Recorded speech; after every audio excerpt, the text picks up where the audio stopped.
Hello friends, elegance clinic की YouTube channel में आपका स्वागत है। हेलो फ्रेंड्स, मेडिसिन्स के अलावा हेयर लॉस के लिए क्या क्या ट्रीटमेंट आप नॉन सर्जिकली कर सकते हैं, ऑपरेशन के बिना।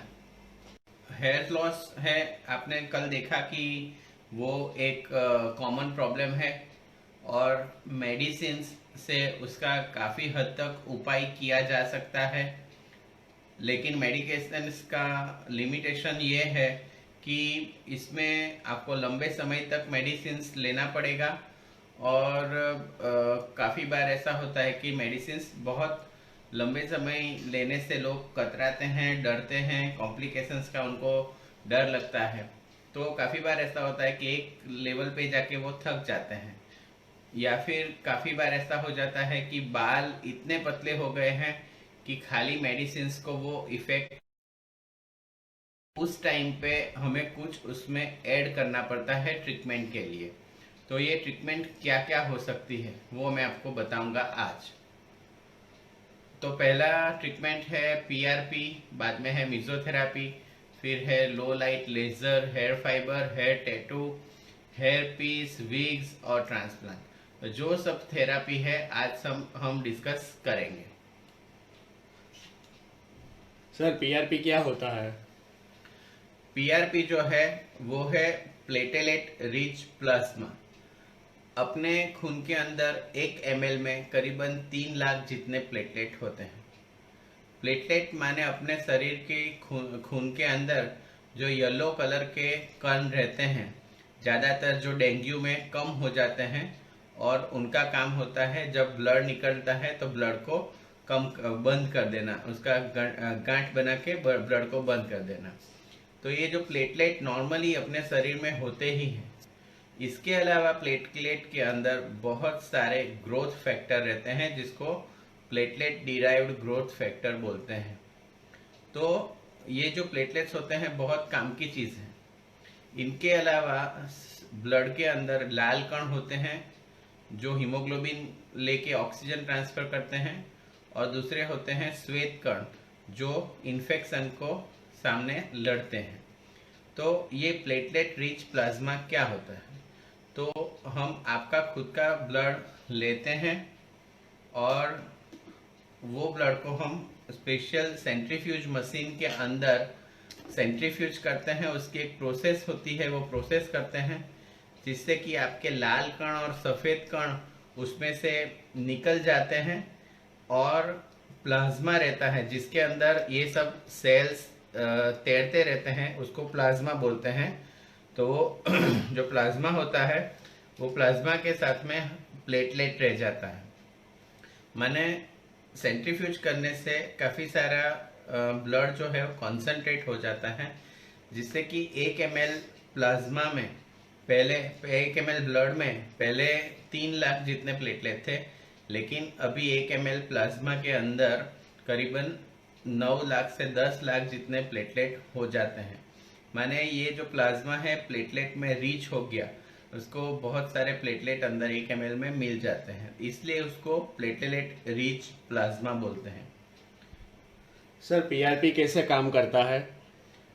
तो पीआरपी जो है, मैंने जैसे बताया कि उसके अंदर ग्रोथ फैक्टर होते हैं। अभी अब ग्रोथ फैक्टर क्या होते हैं? ग्रोथ माने विकास और फैक्टर माने विकास करने वाले तत्व। तो अपने शरीर का नॉर्मल विकास होना या उसके बाद उसकी रिपेरेटिव प्रोसीजर चालू रहना, या आपको कोई घाव लगता है तो उसको रिपेयर करना, वो सब चीज़ों के लिए शरीर को जो सिग्नल देते हैं वो फैक्टर्स को ग्रोथ फैक्टर्स बोलते हैं। वो ग्रोथ फैक्टर्स खुद कुछ काम नहीं करते हैं, लेकिन वो ऑर्डर देते हैं कि शरीर उसको फॉलो करके वो पार्ट को रिपेयर करने की प्रक्रिया चालू कर देता है।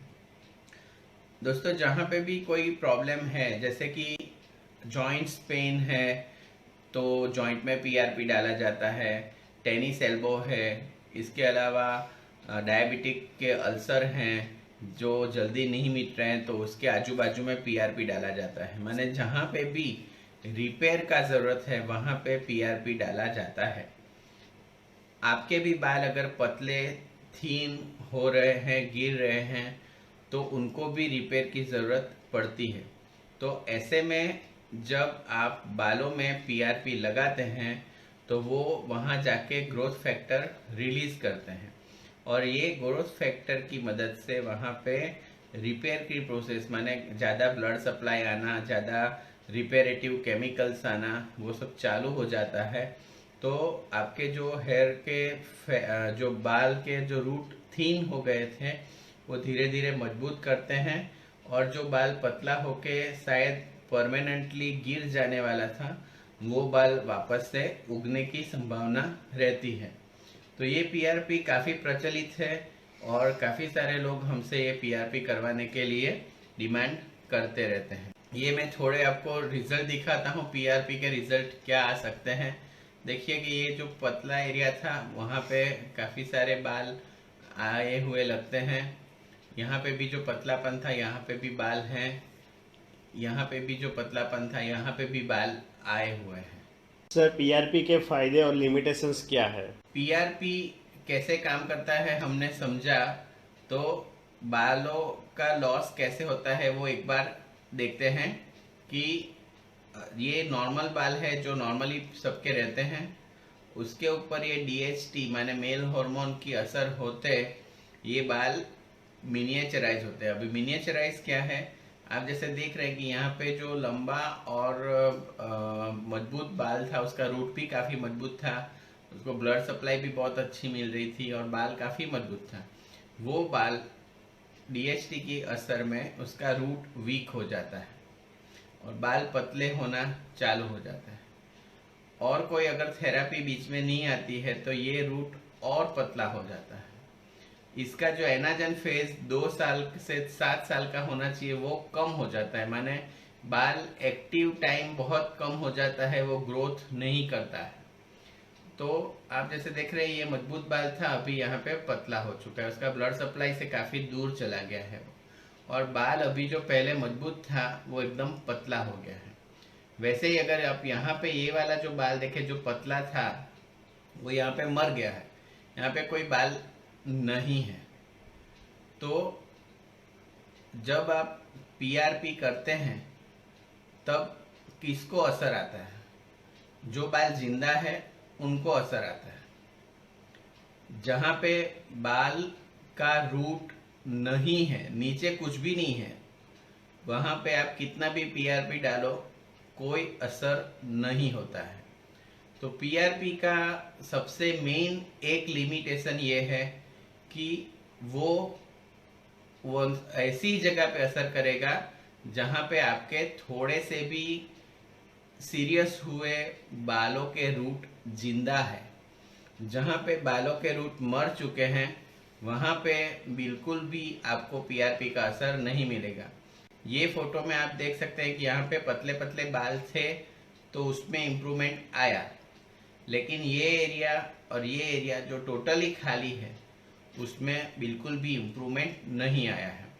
तो पीआरपी का सबसे बड़ा एक लिमिटेशन जो है वो है कि जहाँ पे बालों के रूट नहीं है माने मर गए हैं, वहाँ पे आप कितना भी पीआरपी डालो तो वो वापस वहाँ पे बाल नहीं उगा सकता है। जबकि पीआरपी का दूसरा लिमिटेशन ये है कि पीआरपी बनाने की अभी तक ऐसी कोई स्टैंडर्ड मेथड नहीं है। हर एक क्लिनिक, हर एक कंपनी, हर एक लेबोरेटरी अपने हिसाब से पीआरपी बनाती है, तो उसके अंदर प्लेटलेट का कॉन्सेंट्रेशन कितना है वो कंपनी के हिसाब से, लेबोरेटरी के हिसाब से बदलता रहता है। तो जो भी चीज़ें लोग नेट पे देखते हैं या जो भी चीज़ें लोग फोटोज देखते हैं इंटरनेट पे, वो सब सही हो और वैसा ही रिजल्ट आपको मिले ऐसा ज़रूरी नहीं है। दूसरा मैंने बताया था कि बालों का उगने का जो मेथड है वो आपके अंदर कैसा है, आपके शरीर में कैसा है, उसके ऊपर पीआरपी असर करता है। मैंने same clinic, same doctor, same laboratory से आया हुआ पीआरपी 2 आदमी को सेम रिजल्ट देगा वैसा पॉसिबल नहीं है।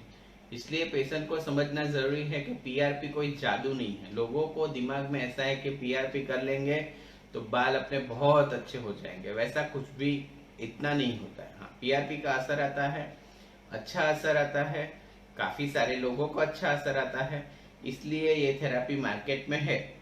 लेकिन हर एक को उसका बहुत अच्छा असर आएगा ऐसा जरूरी नहीं है।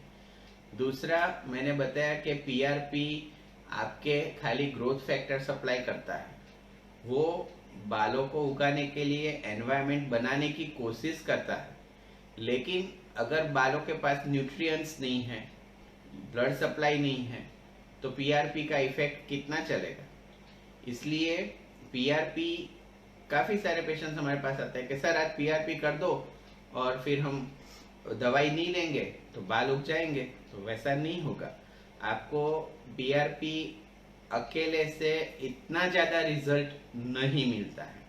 पीआरपी के साथ में अगर आप दवाई लेते हैं, मिनॉक्सिडिल लेते हैं, या फिर जब जैसे कल समझाया फिनेस्ट्रेटाइड भी अगर लो डोज में लेते हैं तो आपको बहुत अच्छा रिजल्ट मिलता है, क्योंकि दवाई आपको सप्लीमेंट्स पूरे करती है। मिनॉक्सिडिल आपकी ब्लड सप्लाई बढ़ाता है, जो फिनेस्ट्रेटाइड होता है वो आपके मेल हार्मोन की वजह से जो बाल पतले हो रहे हैं वो प्रोसेस को रोकता है। तब जाके पीआरपी अगर आप करते हैं तो उसका इफेक्ट बहुत अच्छा आता है। तो पीआरपी जो है, मैंने आपको लिमिटेशंस पहले तो बता दिए, लेकिन अभी एडवांटेजेस क्या है वो भी सुन लीजिए। कि पीआरपी जो है काफी इफेक्टिव मेथड है, काफी सारे लोगों को अच्छा रिजल्ट मिलता है। ये आपके खुद के खून से बनता है, इसलिए इसमें कोई रिएक्शन, एलर्जी नहीं आता है। लेकिन हाँ, अपना ही खून का मटेरियल अपने शरीर में डालते हैं तो किसी किसी को हल्का सा बुखार जैसा आना या टेम्परेचर गर्म होना वो हो सकता है, और वो अच्छी चीज है कि आपके ग्रोथ फैक्टर एक्ट कर रहे हैं, ऐसा पता चलता है। पीआरपी का प्रोसीजर ज्यादा पेनलेस नहीं होता है, ओपीडी प्रोसीजर है। आप अपॉइंटमेंट लेके करीबन 1-1.5 घंटे का टाइम लगता है, उसमें आके आप पीआरपी करवा सकते हैं। पीआरपी डेली नहीं करने जैसा है। पीआरपी पहले 3 महीने में एक बार कराइए, और उसके बाद नॉर्मली 3 महीने पे उसका मेंटेनेंस आप करा सकते हैं। मैंने वो भी, आप अगर एक बार करके छोड़ दिए तो वो लाइफ टाइम उसका असर नहीं रहने वाला है। एक बार बाल मजबूत हो गए तो बीच बीच में उसको वापस से इफेक्ट करना पड़ता है। तो पीआरपी जो है अच्छा मेथड है, सेफ मेथड है, एलर्जी नहीं होती है, इसमें आपको कोई रिएक्शन का चांस नहीं रहता है, तो काफी अच्छा मेथड है। और बाकी सब जगह पे भी पीआरपी का इफेक्ट देखा जाता है, तो बालों पे भी इसका असर देखा जाता है। लेकिन as an alone therapy PRP मुझे नहीं लगता कि इतना ज्यादा इफेक्ट करता है। इसलिए एलिगेंस क्लिनिक में हम लोग पेशेंट्स को मेडिसिन और मिनॉक्सिडिल के साथ में पीआरपी लेने की एडवाइस देते हैं, वो भी महीने में एक बार, ऐसा 3 महीना, और फिर जब ग्रोथ चालू हो जाता है तो हर 3 महीने में एक बार आपको पीआरपी लेना है। और वो भी ज्यादा कॉस्टली नहीं है, आप काफी अफोर्ड कर सके ऐसा उसका कॉस्ट रहता है। तो पीआरपी बहुत ही अच्छा मेथड है हेयर ग्रोथ के लिए, हेयर ग्रोथ को बढ़ावा देने के लिए। एक्चुअली ये जो है वो एक एनवायरनमेंट खड़ा करता है। हमारा दूसरा टॉपिक जैसे कि मेसोथेरापी, वो क्या होता है? जैसे आप ये पिक्चर आपने देखी, ये एनिमेशन है कि यहाँ पे कैसे मिनिएचराइजेशन होता है। ये जो लंबा चौड़ा बाल था वो कैसे धीरे धीरे करके मर जाता है और हमें टाल पड़ जाती है। तो वो एक्चुअल पिक्चर अगर आप देखते हैं, आपके सर में भी ऐसा होगा। अगर आपके पास माइक्रोस्कोप या मैग्नीफाइंग ग्लास है और अगर आप देखते हैं आपके स्काल्प को, तो ऐसा होता है कि ये जो चौड़ा बाल था वो पतला हो रहा है और पतला हो रहा है, और यहाँ पे कोई भी रूट नहीं है, बाल मर चुका है। तो ये पिक्चर नॉर्मली सब मेल्स के अंदर दिखने को मिलता है जहाँ पे उसका हेयर लॉस हो रहा है। काफी सारे फीमेल्स को भी फीमेल पैटर्न में भी ऐसा मिनिएचराइजेशन का पिक्चर दिख सकता है। तो ये आपको समझाने के लिए है कि पीआरपी क्यों गंजेपन वाले पार्ट में काम नहीं करता है। तो जो सवाल था दूसरा कि मेसोथेरापी क्या होता है। मिजोथेरापी एक ऐसा वर्ड है जो दो चीज मिल के बना है, मिजो और थेरापी। तो इसमें जो शरीर में इम्पोर्टेंट ड्रग्स होती हैं उनको शरीर में सीधा जहाँ पे उसको एक्शन करना है वहाँ पे डालने की प्रक्रिया को मिजोथेरापी बोलते हैं। जैसे कि फेस ग्लो के लिए अगर अलग सॉल्यूशंस आते हैं, आपको फैट पिघलना है तो उसके लिए अलग सॉल्यूशंस आते हैं। वैसे बालों को उगाने के लिए जो दवाइयाँ आती हैं रेडीमेड मार्केट में, उसको यूज करने की प्रक्रिया को मिजोथेरापी बोलते हैं। सर मिजोथेरापी कैसे असर करता है? जो मिजोथेरापी है उसके अंदर अलग अलग टाइप की दवाइयाँ मिक्स की जाती है जो हेयर ग्रोथ के लिए ज़रूरी है। तो वो इंसुलिन नीडल से या मिजोगन से आप बालों के रूट की डेप्थ होती है करीबन 2 to 3 मिलीमीटर, तो वहाँ पे आप उतनी डेप्थ में डाल देते हैं जिससे कि ये सॉल्यूशंस बालों के रूट के आजू बाजू फैल जाते हैं और बालों की जो सप्लीमेंट्स की नीड है या उनको स्टिमुलेट करने की जो नीड है वो सब काम इससे होता है। और मिजोथेरापी यहाँ पे बालों के रूट पे जाके असर करती है। तो यहाँ पे आपको दिखाना चाहूँगा कि ये काफ़ी सारे पतले बाल हैं, तो यहाँ पे रिजल्ट काफ़ी अच्छा मिला हुआ है। वैसे यहाँ पे भी ये पतले बाल थे, यहाँ पे काफ़ी सारे बाल उगे हुए हैं। तो मिजोथेरापी भी एक इफेक्टिव मेथड होता है। सर मिजोथेरापी के फायदे और लिमिटेशंस क्या है? मिजोथेरापी के फायदे ये है कि ये रेडीमेड सॉल्यूशंस आते हैं। जो भी दवाइयाँ बालों के लिए ज़रूरी है वो सब दवाइयाँ उसके अंदर मिक्स की गई होती है और रेडीमेड होती है। उसकी कोल्ड चेन जो होती है, मैंने उसको प्रोडक्शन से निकल के डॉक्टर के हाथ तक आने तक उनको जितना भी स्टेबलाइज करना चाहते हैं वो स्टेबलाइज होता है। आपने वो पिक्चर में देखा, वापस भी मैं दिखाऊंगा कि उसकी जो बॉटल होती है वो भी आपने ब्राउन कलर की देखी कि उसको सनलाइट भी ना लगे और अंदर डैमेज ना हो। तो काफ़ी इफेक्टिव अंदर ड्रग्स होती हैं जो आपके बालों के रूट में डाली जाती है और वो भी जैसे पीआरपी का ग्रोथ फैक्टर काम करता है वैसे ये बाहर से चीज़ें होती है जो आपको बालों के ग्रोथ में मदद करती है। तो मिजोथेरापी जैसे आपने देखा कि ये बॉटल ब्राउन कलर की होती है और रेडीमेड अवेलेबल है। तो मिजोथेरापी के फायदे क्या है कि उससे भी बाल ग्रोथ होते हैं। लेकिन यहाँ पे दोस्तों मैं वापस से वही चीज रिपीटेडली आपको बताना चाहूंगा कि नॉन सर्जिकल जो भी थेरापीज हैं इंक्लूडिंग मेडिसिन भी उतनी ही जगह पे असर करता है जहाँ पे आपके छोटे मोटे पतले कुछ भी थोड़े से सीरियस भी अगर हेयर फॉलिकल है, जहाँ पे आपका कोई भी फॉलिकल नहीं है, माने जहाँ पे आपका हेयर लॉस टोटली हो चुका है, बाल का रूट मर चुका है, वैसी जगह पे आप देखेंगे कि बिल्कुल भी बाल नहीं आते हैं। तो मिजोथेरापी का भी यही लिमिटेशन है कि वो ऐसी जगह पे ही असर करता है जहाँ पे आपके रूट बचे हुए हैं। तो ये एक चीज़ है। दूसरा लिमिटेशन क्या है कि वो मार्केट से मिलता है इसलिए थोड़ा सा महंगा होता है और ये सब सॉल्यूशंस को बनाने के लिए टेक्निक लगती है, टाइम लगता है, प्रिजर्वेशन लगता है, तो ये महंगा होता है। और दूसरा कि पीआरपी जो है वो अपने शरीर का ग्रोथ फैक्टर है, जबकि ये सिंथेटिक या आयुर्वेदिक या बायोलॉजिकल या बायोकेमिकल मटेरियल होते हैं। तो पीआरपी मिजोथेरापी से काफ़ी बार ज़्यादा इफेक्टिव होता है। जैसे हमने सुना है कि हेयर रिमूवल के लिए लेजर होता है, लेकिन हेयर ग्रोथ के लिए भी लेजर होता है क्या? तो हेयर रिमूवल के लिए लेजर होता है और वो डायोड लेजर होता है। तो हेयर रिमूवल का एक कॉम्प्लिकेशन ऐसा है कि अगर आप कम डोज में कोई जगह पे लेजर करते हैं तो काफ़ी बार ऐसा देखा गया है कि वहाँ के बाल ग्रो करना चालू कर देते हैं।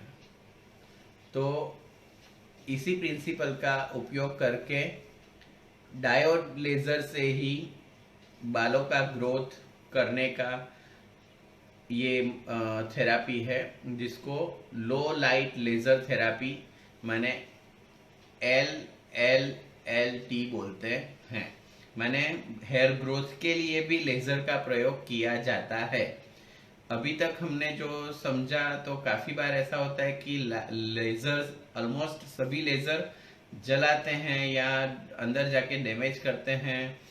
वैसा ये लेज़र नहीं होता है। ये लेज़र कूल लेज़र है, माने ठंडा लेज़र है। आप अगर ये पहनते हैं तो आपको बिल्कुल गर्मी या अंदर बर्निंग या ऐसा कुछ भी नहीं होता है। तो ये कूल डायोड लेज़र है जो लेज़र थेरापी के लिए यूज़ होता है।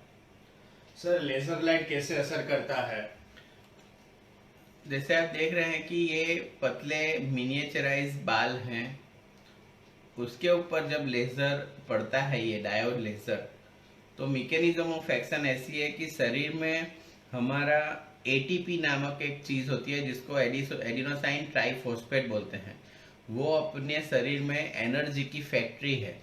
माने हर एक सेल के अंदर एटीपी होता है, और एटीपी होता है तभी, एटीपी जब बनता है तभी वो सेल काम करने की एनर्जी लाता है। तो ये लेज़र लाइट वहाँ जाके ऐसा बायोकेमिकल रिएक्शन करता है कि जिससे हेयर सेल के अंदर एटीपी बढ़ जाता है और उसका बायोकेमिकल स्टिम्युलेशन हो जाता है। तो जो बाल पहले बहुत पतला था वो बाल अभी वापस से मजबूत और ग्रो करने लगता है। तो जो लेज़र लाइट है, आप देख रहे हैं कि लो लेवल लेज़र लाइट है। मैंने आपको ऐसा नहीं है कि आपको जलाने वाली लाइट है, पतली एकदम से कूल लेज़र, ठंडा लेज़र होता है, गर्मी भी नहीं लगती है। तो वो लाइट आप यहाँ पे लगाते हैं। इसके अलावा जब ये लाइट हम लगाते हैं तो इसके ऊपर मिनॉक्सिडिल या ऐसी थेरापी भी साथ में देते हैं, जिससे कि आपके रूट तक वो दवाई जाती है और आपके बाल मजबूत होके ग्रो करना चालू कर देते हैं। आप जैसे देख रहे हैं कि ये पतले पतले बाल थे, काफ़ी अच्छा रिजल्ट मिलता है इससे। यहाँ पे भी अच्छा रिजल्ट मिला हुआ है। तो ये जो लेज़र लाइट होती है वो हफ्ते में 2 बार लेना पड़ता है। करीबन 40 से 45 मिनट्स का ये एक सेशन होता है।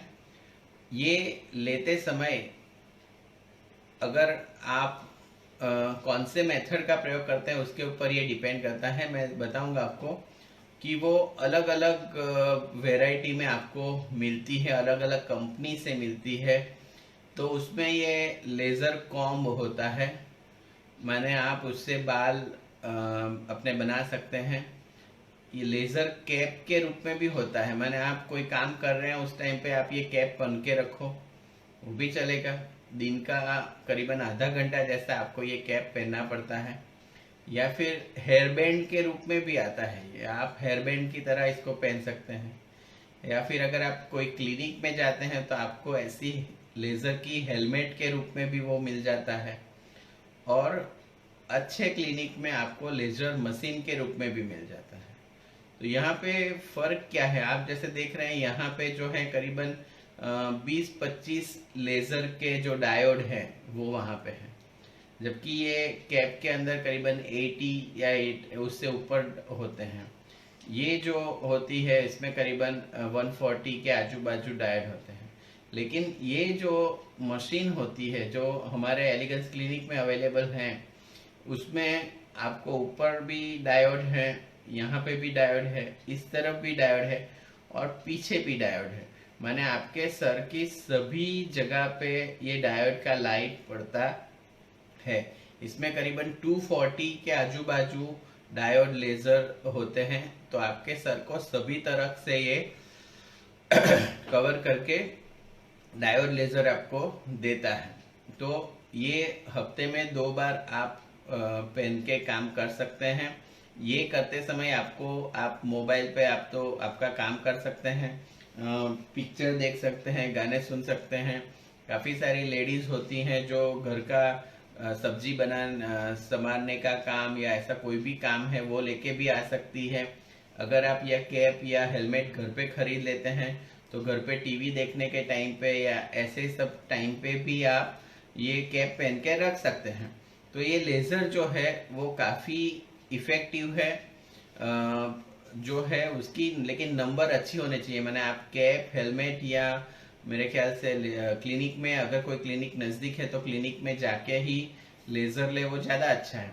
लेकिन ये थेरापी काफ़ी इफ़ेक्टिव है, और जो मेडिकल ग्रेड में अगर इफ़ेक्टिवनेस देखी जाए तो लेज़र की थेरापी, लो लाइट लेज़र थेरापी का रिजल्ट बहुत ही अच्छा आता है। इसके साथ में भी आपको मेडिसिन तो चाहिए ही चाहिए, और ये जो लेज़र थेरापी है वो भी उतने ही जगह पे असर करेगी जहाँ पे आपके रूट्स बचे हुए हैं। जहाँ के रूट्स चले गए हैं वहाँ पे ये बाल ग्रो नहीं कर सकता है। तो एडवांटेजेस ये है कि कूल लेज़र है, कोई सर्जरी या इन्वेजिवनेस, जैसे पीआरपी और मिजोथेरापी में तो एटलीस्ट आपका ब्लड लेना पड़ता है, और आपको बालों में भी तो काफ़ी सारी इंसुलिन सिरिंज जैसी पतली सिरिंज से, लेकिन कुछ ना कुछ इंजेक्शन आपको लगता है। जबकि लेज़र थेरापी काफ़ी इफ़ेक्टिव थेरापी है, इसमें कोई भी पेन कुछ भी नहीं होता है, और ये हफ्ते में 2 ही बार करना है। तो आप अपने टाइम पे कभी भी दोपहर में फ्री होके ये चीज़ कर सकते हैं। और अगर आप अफोर्ड करके मशीन, ये लेज़र कैप घर पे खरीद लेते हैं, जिसकी कॉस्ट आज की दिन में करीबन 35,000 से 40,000 के बीच में होती है, लेकिन इसकी लाइफ काफ़ी लंबी होती है। तो आप ऐसा नहीं है कि एक आदमी ने पहना तो नहीं, घर के सब लोग ये पहन सकते हैं। तो वैसे आपको ये सस्ता भी पड़ता है अगर आप पूरे घर के लिए यूज करते हैं। तो ये लेजर कैप आप लेके रख सकते हैं। इसके अलावा हेयर ग्रोथ के लिए और कोई ट्रीटमेंट्स होती है क्या?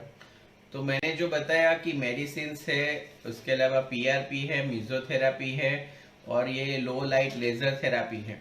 ये जो चीज़ें हैं वो प्रूवन है क्लिनिकली, उसका इफेक्ट आता है, और उसके ऊपर साइंटिफिक पेपर्स भी काफ़ी सारे बने हुए हैं।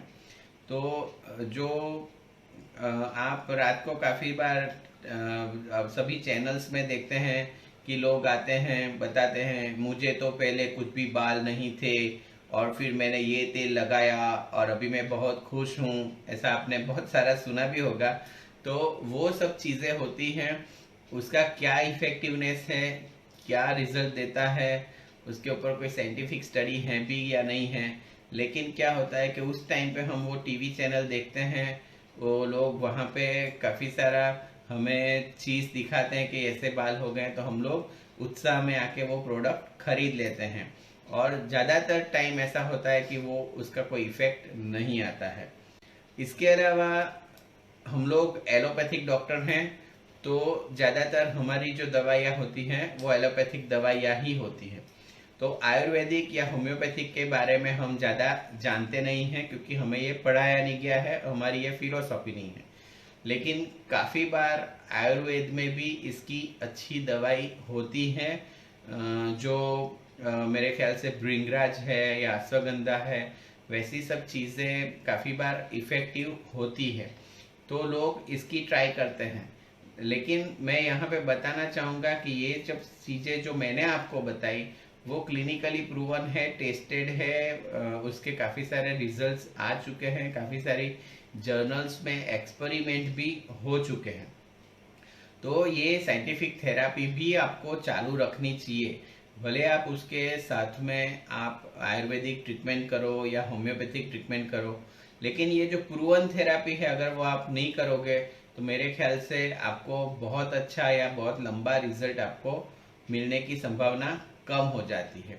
मैं किसी और थेरापी को नीचा दिखाने के लिए ये बात नहीं कर रहा हूँ, लेकिन हमारी थेरापी है, साइंटिफिकली प्रूवन है, इसलिए हमें उस पर विश्वास है और पूरे जगत को विश्वास है।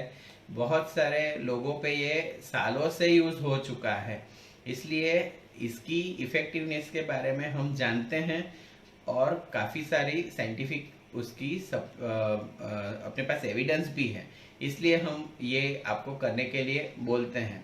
यहाँ पे 2-3 चीज़ें समझना जरूरी है कि आपको जो है हर एक आदमी को सेम रिजल्ट मिलना दवाई से, वो भी पॉसिबल नहीं है, क्योंकि हर एक आदमी का लाइफस्टाइल अलग होता है, हर एक आदमी का जीनेटिक्स अलग होता है। तो काफी बार ऐसा होता है कि खाली दवाई पीआरपी सब कुछ करा लिया तो भी उसके हेयरफॉल होते हैं। तो स्ट्रेस है, अपना मेंटल कंडीशन है, वो भी इसमें काफी इफेक्ट करता है। तो दोस्तों ये सब चीजें हमने सुनी अब तक, नॉन सर्जिकल सभी चीजें, मेडिसिन, पीआरपी, म्यूजियोथेरापी या लेजर लाइट थेरापी, तो सब में मैंने एक चीज बताई आपको कि वो वहीं पे असर करेगा जब आपके पास रूट हैं। तो यहाँ पे मैं यंग लड़कों को बताना चाहूंगा, या जो अपने बालों को प्यार करते हैं वो सब लोगों को बताना चाहूंगा कि जब हमें पता चलता है कि मेरा हेयर लॉस हो रहा है, उस टाइम पे तकरीबन 50% बाल तो हम गवा चुके होते हैं। तो अगर आप यंग हैं, आपको लग रहा है कि आपके फैमिली में बहुत सारा बाल्डनेस का हिस्ट्री है, या आपका भी बाल्डनेस अगर चालू हुआ है कि यहाँ से हेयरलाइन अंदर जाना चालू हुआ या आगे बाल पतले हो रहे हैं, तो तुरंत ही पहले से नॉन सर्जिकल थेरापीज चालू कर दे।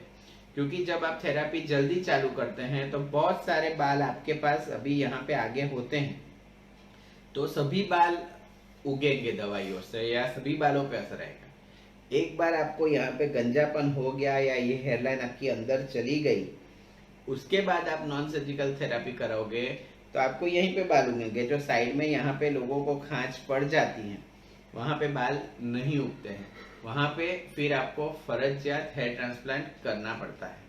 तो यंग एज में हेयर ट्रांसप्लांट करने के बदले में मैं आपको ऐसी एडवाइस दूंगा कि जितना जल्दी आप हो सके, आपको जब भी पता चले कि मुझे लग रहा है कि मेरे बाल जा रहे हैं, उसी टाइम पे आप अगर नॉन सर्जिकल थेरापी चालू कर दो। कोई लाइफ टाइम थेरापी नहीं लेता है, सब कंटाल जाते हैं, लेकिन अगर आप जल्दी चालू करते हो तो थोड़ा थोड़ा रेगुलरली, इरेगुलरली, साल में 6 महीना 8 महीना भी आपने अगर ट्रीटमेंट कर लिया तो आपके ओरिजिनल बाल लंबे समय तक टिके रहेंगे। दूसरा कि आप जानते हैं कि हेयर ट्रांसप्लांट सर्जरी है। दूसरा, हर एक बाल डालने के लिए चार्ज रहता है, आप पर हेयर या पर ग्राफ्ट चार्ज रहता है। तो क्यों अपने सर पे लगे हुए लाखों बालों को हम नहीं बचा रहे? हमें वो सब बालों को बचाना है, क्योंकि बाद में अगर वो निकल गए तो उसके बदले में जो डलने वाला है वो हर एक ग्राफ्ट अपने को 25 से 30 रुपया का पड़ने वाला है। तो इससे अच्छा है कि जितने बाल हम पहले ही बचा सकते हैं वो बचाए। दूसरा कि नेचुरल डेंसिटी जो है, ऐसी डेंसिटी दुनिया का कोई डॉक्टर नहीं दे सकता है। तो आपके नेचुरल बाल बचे रहेंगे तो आपका लुक अच्छा रहेगा। तो हमारे पास काफी सारे लड़के आते हैं शादी की उम्र में, करीबन 25, 26, 28, 30 साल तक वो बिना शादी रहते हैं, क्योंकि लुक काफी चेंज हो गया है। तो मैं सभी यंग लड़कों को बताना चाहूंगा, क्योंकि आज की लाइफ काफी स्ट्रेसफुल है, कितना भी आप कोशिश कर लो स्ट्रेस तो रहता ही है। और न्यूट्रिशन वैल्यू, क्योंकि इतने सालों से धरती से हम निकालते आ रहे हैं, पेस्टिसाइड्स डाल रहे हैं, भले हम उसमें भी खाद डालते हैं, लेकिन जो नेचुरल है वैसा यहाँ पे नहीं होता है। और सब कुछ फास्ट चाहिए, हमें सब कुछ फास्ट चाहिए, सब सीजन में सब चाहिए। तो ये सब जो हम चेंज कर रहे हैं उससे न्यूट्रिशनल वैल्यू भी फूड की कम हो जाती है।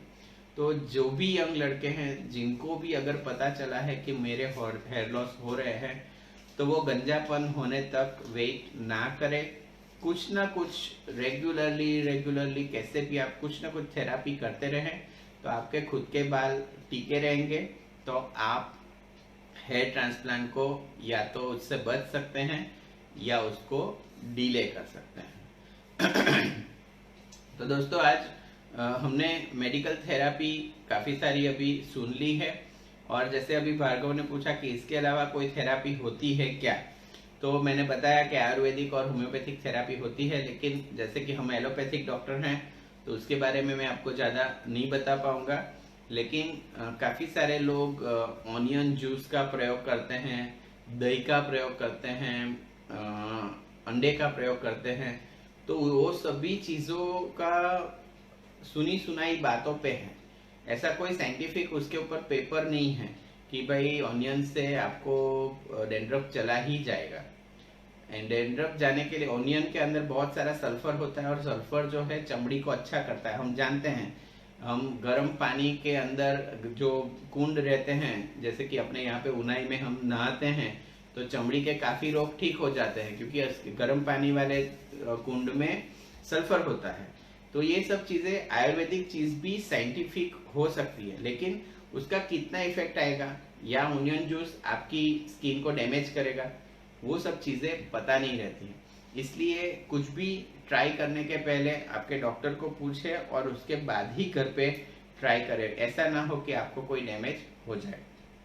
तो यहाँ पे जो है मेडिकल थेरापीज जो अवेलेबल है अभी के लिए, वो खत्म होती है, और आगे जो भी थेरापीज मैं बताने वाला हूँ वो है कैमोफ्लेज। कैमोफ्लेज क्या होता है कि हेयर एक्चुअली नहीं बढ़ेंगे, एक्चुअल में आपका एक भी बाल नहीं बढ़ेगा, लेकिन ऐसा दिखेगा कि आपको बहुत सारे बाल हैं। जैसे कि हेयर ट्रांसप्लांट भी एक कैमोफ्लेज है, उसमें भी नेचुरल डेंसिटी नहीं होती है, लेकिन ऐसा दिखता है कि बहुत सारे बाल आ गए हैं। तो वैसा ही और नॉन सर्जिकल कैमोफ्लेज प्रोसीजर्स क्या है वो हम अभी देखेंगे।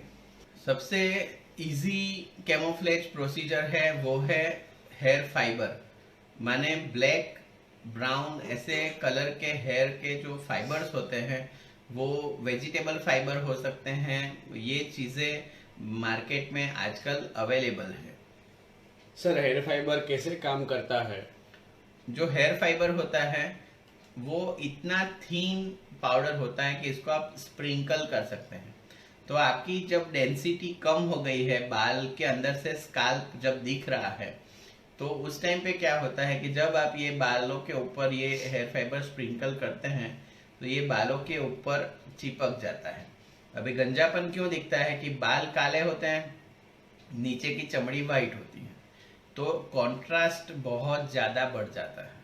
जबकि ये हेयर फाइबर क्या करता है कि एग्जिस्टिंग बालों के ऊपर जाके वो चिपक जाता है, थोड़ा बहुत नीचे चमड़ी पे भी चिपक जाता है, और ये पाउडर करने के बाद उसके ऊपर उसका स्प्रे आता है, वो स्प्रे कर लेते हैं। तो ये फाइबर के जो हेयर फाइबर होते हैं, माने छोटे छोटे एकदम फाइन पाउडर होते हैं, वो बालों के ऊपर और नीचे चिपक जाते हैं। तो आप जैसे देख रहे हैं कि यहाँ पे अगर आप लाइट पड़ती है तो पूरा स्काल्प दिखता है, यहाँ पे लाइट पड़ेगी तो आपको स्काल्प नहीं दिखेगा। तो हेयर फाइबर डेंसिटी है ऐसा प्रतीत कराता है, एक्चुअल में डेंसिटी बढ़ती नहीं है। लेकिन अगर आप मेडिसिन के साथ में आपकी दवाई सब चालू है, आप बाल उगाने की कोशिश कर रहे हैं, लेकिन कोई सोशल फंक्शन है, या आप कोई मॉडल हैं, या आपको ऐसा है कि नहीं बाल अच्छे दिखने चाहिए, आपको प्रेजेंटेबल लुक चाहिए, तो आप ये हेयर फाइबर का प्रयोग कर सकते हैं। सर, ये हेयर फाइबर कैसे अप्लाई करते हैं? यहाँ पे पिक्चर दिखा हुआ है कि आगे के बाद में ये हेयर फाइबर ऐसे सीधा लगा सकते हैं, पीछे की ओर आप आईने में देख के अपने आप भी हेयर फाइबर लगा सकते हैं। जो हेयर फाइबर होता है वो एक बार आपने लगाया, उसको कंघी कर दिया और उसके बाद स्प्रे कर दिया, तो वो ज्यादातर गिरता नहीं है। आपके कपड़े के ऊपर डेंड्रफ की तरह वो गिर के कपड़े खराब दिखे वैसा नहीं होता है, वो अंदर सेटल हो जाता है। जब तक आप वापस शैम्पू नहीं करते हैं तब तक ये हेयर फाइबर वहां पे टिका रहता है और बहुत अच्छा रिजल्ट आपको देता है। हेयर फाइबर नॉन टॉक्सिक होता है, शरीर में कोई एलर्जी डैमेज ऐसा कुछ भी इससे देखा नहीं गया है। एलिगेंस क्लिनिक में हम काफ़ी बार जो देते हैं वो वेजिटेबल फाइबर्स होते हैं, तो उससे भी एलर्जी का बिल्कुल भी आपको चांस नहीं रहता है। तो ये हेयर फाइबर्स जो हैं वो मेरे ख्याल से 24 आवर से 48 आवर तक आप रख सकते हैं। डेली इसको लगा सकते हैं, ये 5-10 मिनट का काम है। सुबह में आपने लगाया, शाम को जाके शैम्पू करके ये निकल जाता है। तो आप डेली भी इसको लगा सकते हैं आपके प्रेजेंटेबल लुक के लिए। और वो अलग अलग कलर में आते हैं, डार्क ब्राउन आते हैं, जैसे भी अपने बाल हैं इंडियन बाल करीबन, जिनको सॉल्ट एंड पेपर डार्क माने थोड़ा सा वाइट थोड़ा सा ब्लैक, या सॉफ्ट ब्लैक, या किसी को डार्क ब्राउन, जैसे भी अपने बाल हैं उसके हिसाब से हेयर फाइबर आते हैं। और वो बालों के साथ ऐसे मैच हो जाते हैं कि पता ही नहीं चलता कि आपने ये हेयर फाइबर लगाया हुआ है। आप जैसे देख रहे हैं यहाँ पे काफी पतले बाल हैं, उसके ऊपर खाली हेयर फाइबर लगाया है, तो देखिए कि वही चीज कितना अच्छा दिख रहा है। अब जैसे देख रहे हैं यहाँ पे पतला सा जगह दिख रहा था, अभी यहाँ पे बिल्कुल भी जगह नहीं दिख रहा है। तो हेयर फाइबर जो है बहुत अच्छी तरीके से आपके बालों के अंदर मैच हो जाता है, नॉन टॉक्सिक है, सिंपल है, 5-10 मिनट में आप उससे रेडी हो सकते हैं। लंबे समय तक जब तक आप शैम्पू ना करो वो टिका रहता है। अपना देश गर्म देश है, काफी बार पसीना होता है, तो पसीने के कारण कभी कभी वो नीचे ब्लैक लाइन जैसा हो सकता है, लेकिन ज्यादातर ये नीचे नहीं पड़ता है, किसी को पता नहीं चलता है कि आपने ये हेयर फाइबर लगाया हुआ है। सर हेयर फाइबर के फायदे और लिमिटेशंस क्या है? हेयर फाइबर के फायदे ये हैं कि बिना एक भी बाल नया उगाए आप अच्छे दिख सकते हैं। इतना नेचुरल दिखता है कि आपको करीबन 1-1.5 मीटर की, अभी तो सोशल डिस्टेंस रखना है, तो 1 मीटर से आपको पता भी नहीं चलता है कि आपने हेयर फाइबर किसी ने लगाया हुआ है। और वो बालों के साथ बहुत अच्छी तरीके से मैच हो जाता है, नॉन टॉक्सिक होता है। और लिमिटेशंस ये है कि वो बाल उगाने में बिल्कुल भी मदद नहीं करता है। आपके जब तक नेचुरल बाल हैं तभी आप ये हेयर फाइबर लगा सकते हैं। बार्ड एरिया में, माने जहाँ पे टोटल खाली है, वहां पे ये हेयर फाइबर नहीं लगेगा, क्योंकि उसको पकड़ने के लिए नीचे कोई बाल नहीं है। दूसरा, ये डेली लगाना पड़ता है, तो ऐसा आपको ये इसका लिमिटेशन है। लेकिन ये काफी अच्छी मेथड है अच्छा दिखने के लिए। आपका शादी का फंक्शन है, कोई भी ऐसा कोई भी फंक्शन है, उसमें आप इसका प्रयोग कर सकते हैं। सर जैसे हेयर फाइबर एक दिन में निकल जाता है, तो उसके अलावा कोई और लंबा समय तक चले ऐसे कोई ट्रीटमेंट्स है? हाँ, तो वैसी ट्रीटमेंट है जिसको हेयर टैटू बोलते हैं। मैंने आगे आपको समझाया कि हमें बालों में गंजापन क्यों दिखता है या लेस डेंसिटी क्यों दिखती है। तो बाल काले हैं और चमड़ी वाइट है, तो कंट्रास्ट बहुत ज्यादा बढ़ जाता है। अगर ये कंट्रास्ट को हम कम कर देते हैं, जैसे कि हेयर फाइबर कम करता है, वैसे ही ये हेयर टैटू क्या होता है कि अपने जो नेचुरल हेयर होते हैं, जैसे कि आपने सुना होगा कि फॉलिकल में से कभी 1 बाल निकलता है, कभी 2 बाल निकलते हैं, कभी 3 बाल निकलते हैं। तो ये टैटू एक स्पेशलाइज मशीन से किया जाता है, जिसमें भी आप नेचुरल बालों के रूट जैसा टैटू आपकी स्काल्प की चमड़ी पे कर देते हैं, जिससे क्या होगा कि आपकी जो डेंसिटी है बहुत अच्छी दिखती है। आपको पता नहीं चलता है दूर से कि ये आपको यहाँ पे टैटू किया हुआ है, और आपके एग्जिस्टिंग बालों के साथ में ये टैटू मैच हो जाता है और पता नहीं चलता है कि आपको कम बाल हैं। तो उसको हेयर टैटू या स्काल्प माइक्रो पिगमेंटेशन बोलते हैं। सर स्काल्प माइक्रो पिगमेंटेशन कैसे करते हैं? तो स्काल्प माइक्रो पिगमेंटेशन एक टैटू मशीन की तरह ही उसकी मशीन आती है। आप जैसे नॉर्मल टैटू वाले के पास कराते हैं वैसा ही ये मशीन आता है, लेकिन इसमें स्पेशलाइज्ड इसकी नीडल्स होती हैं जो 1 पॉइंट बनाती है या 2 पॉइंट बनाती हैं या 3 पॉइंट बनाती हैं। जैसे कि हेयर लाइन में आपको 1 पॉइंट वाली नीडल से करना पड़ता है, जैसे जैसे आप पीछे जाते हैं आपको 3 पॉइंट वाली नीडल से करना पड़ता है। तो ये सब एक टेक्निकल पॉइंट है जो अच्छे प्लास्टिक सर्जन्स जो हैं वो आपको करके दे सकते हैं। तो SMP जो है, माने स्काल्प माइक्रो पिगमेंटेशन को शॉर्ट में SMP बोलते हैं या हेयर टैटू बोलते हैं। वो एक टेक्निकली डिमांडिंग प्रोसीजर है और उसके अंदर आपको टैटू किया जाता है। यहाँ पे समझने वाला यह है कि ये टैटू की डाई हो सकता है कि नीचे डैमेज करे और इतनी सारी एरिया में करनी है, तो ये टैटू अपने नेचुरल टैटू की तरह काफी डीप नहीं होता है। ये करीबन 1 से 1.5 मिलीमीटर जितना ही डीप इसको किया जाता है। तो ये जो टैटू है वो इतना नेचुरल दिखता है कि आपको पता नहीं चलता है। जैसे कि ये डेंसिटी क्रिएशन के लिए यहाँ पे टैटू किया गया है। आप जैसे देख रहे हैं यहाँ पे जो ये एम्प्टी एरिया है यहाँ पे भरा हुआ दिख रहा है, एक भी बाल बढ़ा नहीं है, यहाँ पे खाली अंदर टैटू किया है। वैसे ही ये जो पाथी का भाग बड़ा दिख रहा था तो वो कम दिखना हो रखा है। ये फीमेल की जो पाथी बढ़ जाती है उसमें भी यहाँ पे हेयर ट्रांसप्लांट या हेयर ग्रोथ नहीं है। ये डेंसिटी क्रिएशन के लिए एसएमपी किया गया है। सर जैसे हेयर डेंसिटी अच्छी दिखाने के अलावा एसएमपी का और कोई रोल है?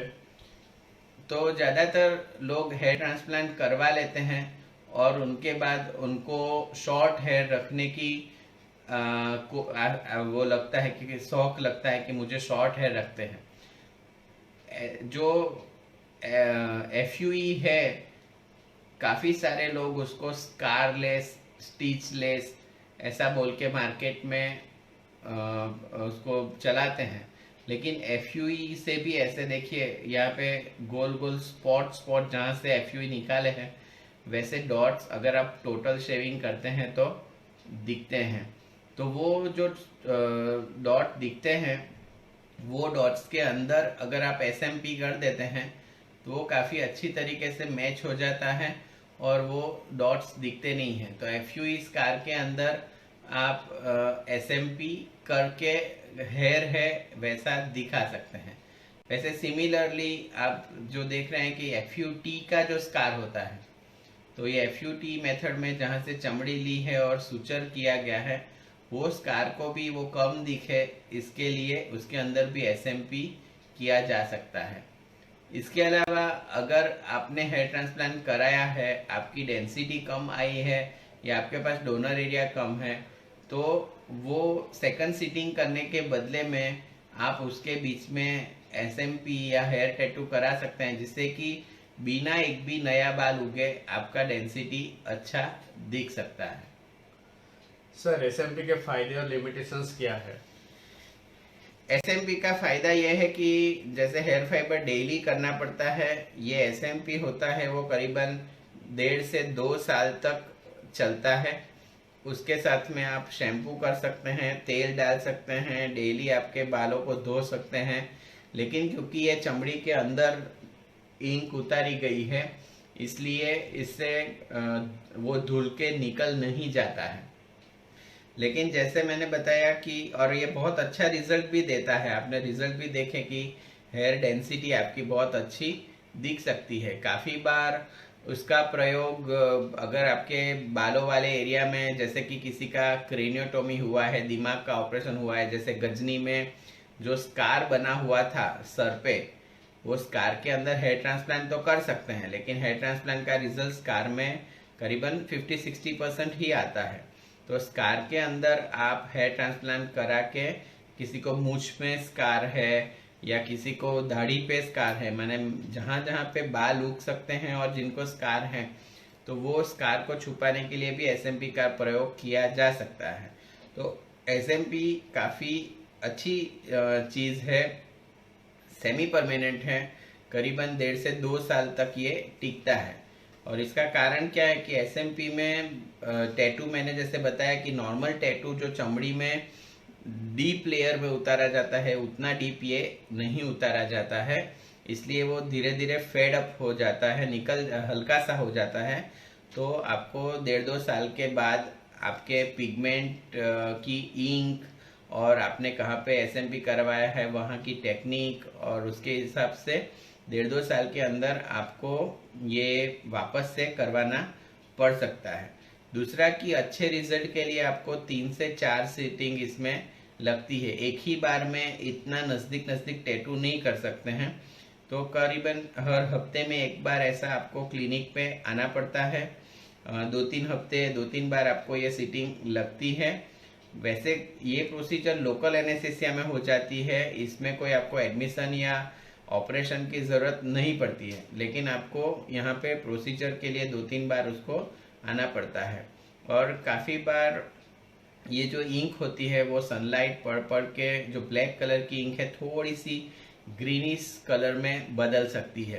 तो ये उसके लिमिटेशन है। लेकिन वैसे जिसको हेयर डेंसिटी कम है, अगर वो बाल दवाई लेके अपने बालों को टिका रहा है, तो उसके लिए ये बहुत ही अच्छा प्रोसीजर है, क्योंकि डेली हेयर फाइबर डालने से अच्छा है कि एक बार एसएमपी करा लिया तो 1.5-2 साल के लिए आपको शांति हो सकती है, और इसमें ज़्यादा कॉम्प्लिकेशंस भी नहीं है, तो ये सेफ मेथड मानी जाती है।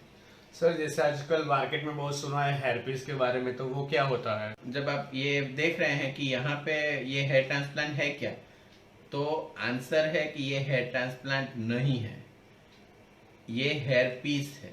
आप जैसे देख रहे हैं कि ये पीस है जिसके ऊपर बाल लगे हुए हैं, और ये इन्होंने पहन के रखा हुआ है, तो इसको हेयर पीस बोलते हैं।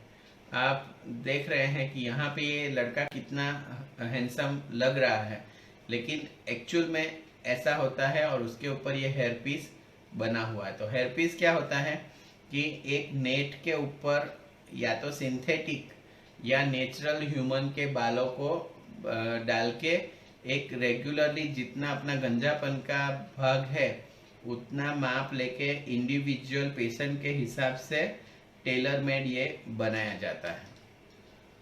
हेयर पीस किस टाइप के होते हैं?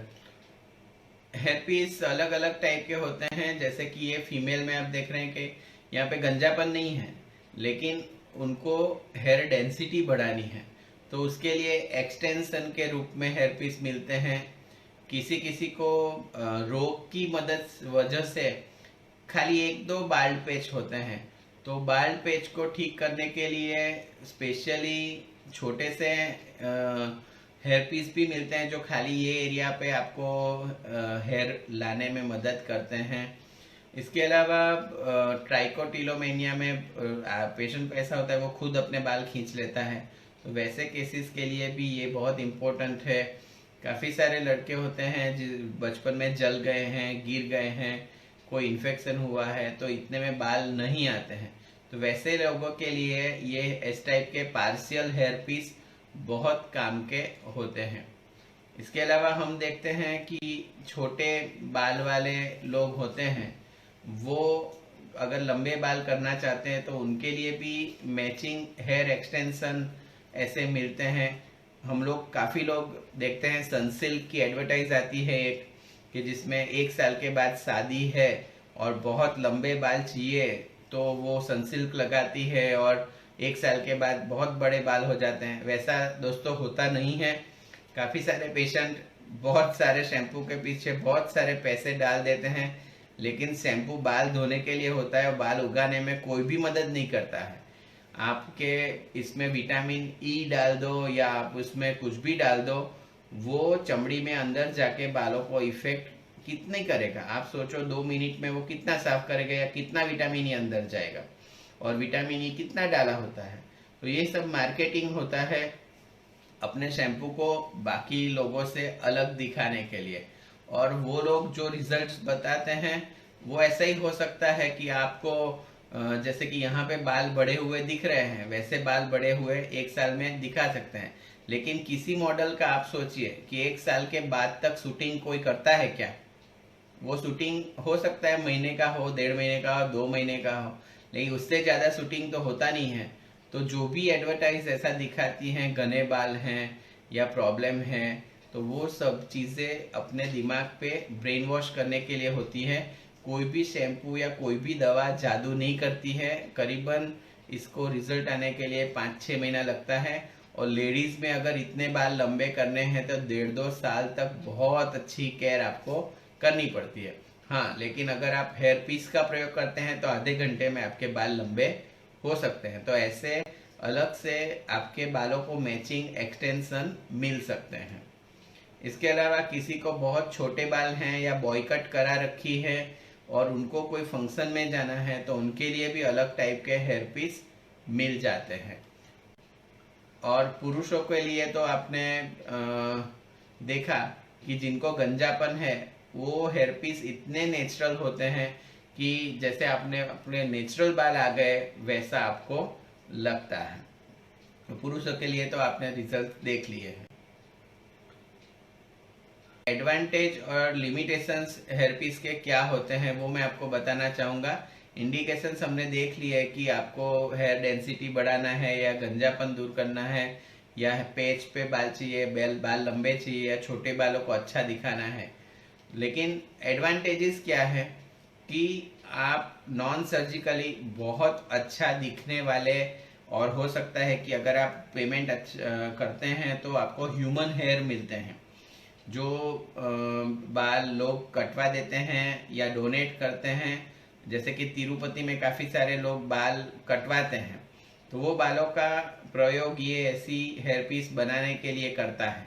तो अपने डोनेट करते हैं, वो चीज़ों का मार्केट होता है और फिर वो ह्यूमन हेयर, और इंडिया के तो काफ़ी लंबे बाल होते हैं, तो लंबी और अच्छी हेयर पीस लंबे बाल बनाने के लिए वो बालों का प्रयोग किया जाता है। तो ये जो हेयर पीस होती है वो नेचुरल आपको दिखती है और बहुत अच्छा रिजल्ट देती है। गंजे लड़कों को भी आप इतने नज़दीक से, आजकल इतनी अच्छी टेक्नोलॉजी हो गई है, वो जो नेट होता है उसके ऊपर बाल इतने अच्छे से लगाए जाते हैं कि हेयर पीस पहना है वैसा आपको जो अनएक्सपीरियंस है, जैसे मैं तो प्लास्टिक सर्जन हूँ तो मुझे पता चल जाता है, लेकिन अगर जो अनएक्सपीरियंस है उनको पता नहीं चलता है कि ये हेयर पीस पहना है, इतना नेचुरल वो हो सकता है। सर जैसे विविंग्स और हेयर पीस में क्या डिफरेंस होता है? तो जो वीग है वो एक कैप जैसा होता है कि आप डेली पहनते हैं, डेली निकाल देते हैं, उसको वीग बोलता है। वो आपके बहुत बड़े एरिया में अगर आपको गंजापन है तो वो छुपाने के लिए वीग का प्रयोग किया जाता है। और उसके अलावा मॉडल्स हैं, एक्टर्स हैं जो माइथोलॉजिकल सीरियल्स करते हैं या कोई और सीरियल का जिसमें ऐसा कोई डिमांड है तो वो वीग का प्रयोग कर सकते हैं, लेकिन वीग आपको डेली निकाल देनी पड़ती है। जो हेयर वीविंग होती है वो एक टाइप का हेयर पीस ही होता है, लेकिन उसको आपके बालों के साथ में वीव किया जाता है। वीव माने उसको बालों के साथ में थ्रेड से मदद से, धागे के मदद से या क्लिप की मदद से वो आजू बाजू के बालों के साथ में उसको बांध दिया जाता है, जिससे कि वो निकलता नहीं है। माने वीक है, आपको सोने के टाइम पे, नहाने के टाइम पे, आपको कोई एक्सरसाइज कर रहे हैं तो उस टाइम पे निकाल देना पड़ता है, स्पोर्ट्स एक्टिविटी में निकाल देना पड़ता है। जबकि ये जो वीव होता है वो आपके बालों का सहारा लेके वहां पे लंबे समय तक टिका रहता है। और हेयर पीस क्या होता है कि वो एडवांस टेक्नोलॉजी है, उसके अंदर आपके जो नेट होती है उसके नीचे एक सिलिकॉन का टेप रहता है और उसका स्पेशल ग्लू अवेलेबल होता है। तो आपके जो गंजे भाग है उसके ऊपर टेप या ग्लू की मदद से वो उसको चिपका दिया जाता है। तो डेली नहाने के टाइम पे, शैम्पू के टाइम पे, माने घूमने के टाइम पे, एक्सरसाइज के टाइम पे आपको ये हेयर पीस निकालना नहीं पड़ता है। तो हेयर पीस एक सेमी परमानेंट उपाय है कि आप उसको लंबा समय रख सकते हैं। वीक आपको डेली निकालना पड़ता है। और हम इसके लिमिटेशंस की बात कर रहे थे, तो हेयर पीस अपने चमड़ी के साथ चिपकता है, तो वो करीबन उसका मेंटेनेंस टाइम है महीने से 1.5 महीना। महीने या 1.5 महीने के बाद आपको सलून में जाके वो हेयर पीस निकालना पड़ेगा, हेयर पीस को बराबर धोना पड़ेगा, अंदर से साफ करना पड़ेगा, और जो आपकी चमड़ी है उसको भी आपको बराबर धोना पड़ेगा। तो दोस्तों आप समझते हैं कि डेली हमारी चमड़ी नहाते समय निकलती है, चमड़ी में से पसीना छूटता है, काफी सारा तेल बनता है, तो ये सब चीज महीने के लिए हेयर पीस के नीचे जमा रहती है। तो हेयर पीस वैसे दिखने में तो बहुत अच्छा है, आपको लगता है कि क्यों कोई हेयर ट्रांसप्लांट कराए, सभी हेयर पीस पहन ले, दिखने में तो बहुत अच्छा दिखता है, लेकिन महीने भर का यहाँ पे जो कचरा है सब इकट्ठा होता है। तो काफी सारे पेशेंट्स ऐसे आते हैं जिसको अंदर फंगल इन्फेक्शन हो जाता है, हर महीने पे जाके सलून में खर्चा करना पड़ता है, पसीना आता है, खुजली आती है। तो ये सब प्रॉब्लम हेयर पीस में हो सकता है। टेम्पररी आप उससे बहुत खुश रह सकते हैं, 2 साल 3 साल आप चला सकते हैं, लेकिन उसके बाद काफी सारे लोग थक जाते हैं। हमारे पास 50s 60s में भी लोग आके बाद में हेयर ट्रांसप्लांट करा के जाते हैं, क्योंकि ये हेयर पीस से वो कंटाल जाते हैं। दूसरा, हेयर वीविंग में आपके खुद के बालों के ऊपर थ्रेड से ये पीस बंधा रहता है, तो वो पीस ऐसा तो है नहीं कि इसको आप छुएंगे नहीं, आप शैम्पू करेंगे, कंघी करेंगे, कोई भी अपने हाथ घुमाएगा तो ये पीस ऐसे ऐसे हिलता है। तो जब हिलता है तो कुछ ना कुछ ट्रैक्शन अपने बालों पे वो निकल नहीं जाता, और या किसी को पता नहीं चलता कि ये हेयर पीस वीव किया हुआ है, लेकिन वो आपके आजू बाजू के बालों के ऊपर ट्रैक्शन देता रहता है। अगर आप किसी बाल को डेली ऐसा ऐसा खींचते रहोगे तो वो बाल परमानेंटली निकल जाता है। तो हमारे पास काफी सारे ऐसे भी लोग आते हैं जिन्होंने हेयर वीविंग कराया हुआ है, लेकिन फिर वो जहाँ पे हेयर व्यू बंधा हुआ था वो बाल परमानेंटली लॉस हो जाता है। तो हेयर वीविंग का ये डिसएडवांटेज है। और वीक तो आप जानते हैं कि डेली आपको निकालना पड़ता है, किसी के सामने गिर जाता है तो बेइज्जती हो जाती है, और वीक जो है वैसे भी नेचुरल नहीं दिखता है। हेयर पीस नेचुरल दिखता है। जो लोग हेयर ट्रांसप्लांट को डिले करना चाहते हैं या अभी फाइनेंशियल कंडीशन नहीं है और थोड़े समय के बाद पैसा इकट्ठा करके हेयर ट्रांसप्लांट कराना चाहते हैं, वैसे ऑप्शंस के लिए हेयर पीस अच्छा ऑप्शन है। बाकी अदरवाइज इसका लंबा रिजल्ट कोई बहुत सालों तक पहनता है वैसा कम देखा गया है, क्योंकि ये यूके में या यूरोप में जहाँ पे ठंडा वातावरण है वहाँ पे अच्छे से चलता है, लेकिन इंडिया ऐसा नहीं है। यहाँ पे आप बाहर निकलोगे तो पसीना होना ही होना है। तो हेयर पीस अपने देश के लिए इतना इफेक्टिव मेरे ख्याल से नहीं होता है। सर जैसे ये सब तो नॉन परमानेंट उपाय है, कोई परमानेंट उपाय होता है तो आप बताना चाहेंगे? बिल्कुल। जो हेयर लॉस का कोई परमानेंट उपाय नहीं होता है। हेयर लॉस एक ऑन गोइंग प्रोसीजर है, हमेशा चालू रहती है, और आप जो भी समय के साथ, उम्र के साथ आप बाल गंवाना है, आप ट्रीटमेंट चालू रखते हैं तो भी थोड़ा बहुत आपका जो एजिंग की वजह से हेयर लॉस होना है वो तो होता ही है। लेकिन काफी यंग एज में हम जो बाल गंवा चुके हैं, हमारा लुक बदल जाता है, शादी में प्रॉब्लम आता है, जॉब में प्रॉब्लम आता है, लोग हंसते हैं, और काफी सारे ऐसे मैच्योर लोग भी होते हैं जिनको प्रेजेंटेबल रहना पड़ता है। बड़ी बड़ी कंपनी में सीईओ है या जिनको प्रेजेंट होना पड़ता है, प्रेजेंटेबल लोग हैं, एक्टर्स हैं, वो सब लोगों के लिए हेयर ट्रांसप्लांट एक बेस्ट उपाय है। आप यहाँ पे मैं आपको हमारे क्लिनिक के थोड़े फोटोग्राफ दिखाता हूँ। जो आप देख रहे हैं कि यहाँ पे गंजापन था, तो ये हेयर ट्रांसप्लांट से काफ़ी अच्छा रिजल्ट मिल चुका है। यहाँ पे भी ये काफ़ी अच्छा रिजल्ट मिल चुका है। ये आगे किसी ने हेयर ट्रांसप्लांट किया था, फेल हुआ था, हमारे क्लिनिक में इसको करेक्ट किया गया है। वैसा सिमिलर एक दूसरा केस है, किसी के यहाँ पे हेयर ट्रांसप्लांट किया था, अच्छा रिजल्ट नहीं मिला था, बालों का डायरेक्शन डेंसिटी अच्छा नहीं था, हमारे क्लिनिक में उसको करेक्ट किया गया है। उसके अलावा फीमेल की भी हम हेयर ट्रांसप्लांट कर देते हैं जिनको ज़्यादा लॉस हो चुका है। बियर्ड का हेयर ट्रांसप्लांट के बारे में भी हम सुन चुके हैं। तो ये सब जो हेयर ट्रांसप्लांट है वो एक परमानेंट उपाय है कि आपको जहाँ पे गंजापन हो चुका है वहाँ पे तो मेडिसिन, पीआरपी, मिजोथेरापी, लेजर, किसी से भी बाल नहीं आने वाले हैं। तो जो ऑलरेडी गंजापन हो चुका है वहाँ पे आप हेयर ट्रांसप्लांट करा सकते हैं, वहाँ पे नए बाल ला सकते हैं। और जो ऑन गोइंग हेयर लॉस आपका हो रहा है उसके लिए अगर आप हेयर मेडिसिन लेते हैं तो आपका सर काफ़ी लंबे समय के लिए अच्छा भरा हुआ दिख सकता है। और ये जो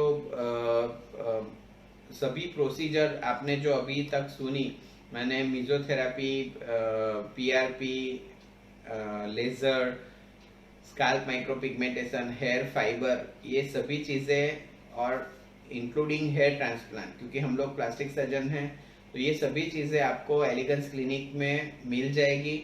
आपको जिस टाइप का हेयर लॉस है उसके हिसाब से हम डिसाइड करके आपको ये ट्रीटमेंट का कॉम्बिनेशन करते हैं। मेरे ख्याल से कोई भी ट्रीटमेंट एज अलोन काम नहीं करता है। कॉम्बिनेशन में अगर आप ट्रीटमेंट करते हैं तो उसका रिजल्ट बहुत अच्छा, काफ़ी लंबे समय के लिए आपको मिल जाता है। और यंग लड़कों से मेरी वापस से भी ये बोलना है कि जब भी आपको पता चले आप खुद अपने ट्रीटमेंट जल्दी से चालू करवा दें, जिससे आप अपने गंजेपन से बच सके, हेयर ट्रांसप्लांट को डिले कर सके और आपका लुक अच्छा परमानेंटली बना के रख सकें। एड्रेस, फ़ोन नंबर और कॉन्टैक्ट डिटेल यहाँ पे दिए हुए हैं।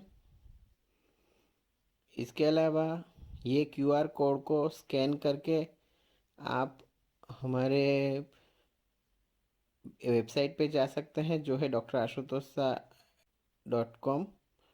दूसरे क्यूआर कोड को स्कैन करके आप जा सकते हैं हमारे यूट्यूब चैनल पे, जो है Elegance clinic doctor Ashutosh Shah. इसको आप सब्सक्राइब भी कर सकते हैं, उसका बेल आइकन भी दबा सकते हैं, और वीडियो आपको अच्छा लगा तो उसको आप लाइक और शेयर भी कर सकते हैं। और हमें आपकी कमेंट्स का इंतज़ार रहेगा। और आपके समय के लिए धन्यवाद।